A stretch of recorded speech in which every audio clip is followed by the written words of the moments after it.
Les accueils périscolaires et extrascolaires sont soutenus de longue date par la Caisse d'allocation familiale. Ils contribuent bien sûr à la conciliation entre vie personnelle et vie professionnelle.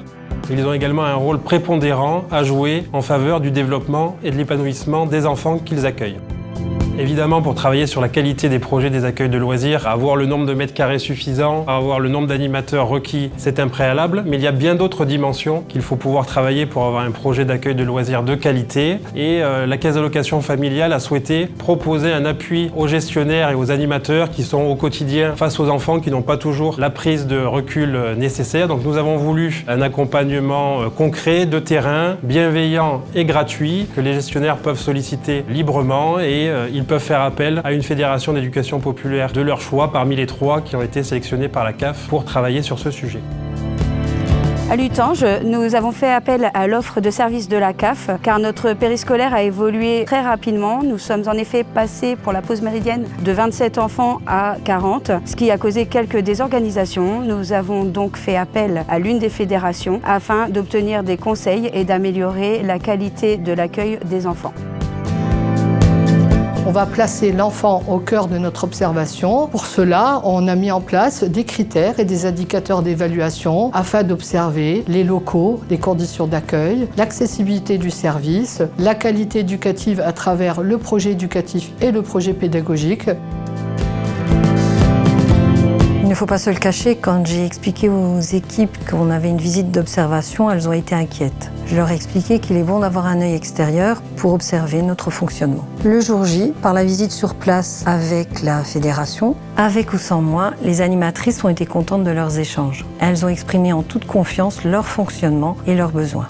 Le rapport d'observation qui a été rédigé ensuite est très intéressant et surtout bienveillant. Le gestionnaire contacte directement la fédération qu'il souhaite par téléphone ou par mail pour organiser la visite d'observation. Lors de cette journée, nous nous déplaçons au sein de la structure et, à l'aide de la grille commune aux 3 fédérations, nous réalisons la visite d'observation. Nous rencontrons également les élus, les équipes et participons à l'ensemble des temps d'accueil.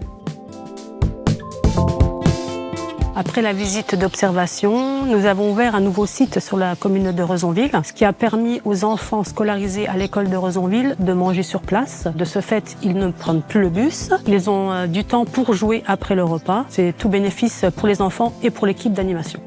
Afin d'améliorer l'accueil des enfants et le travail des animateurs, une extension est en cours. Une fois ce travail d'observation terminé, on présente des préconisations à la structure. C'est un échange qu'il y a où on pose aussi les constats. Le but étant que l'on puisse apporter par notre expertise des améliorations au fonctionnement de la structure.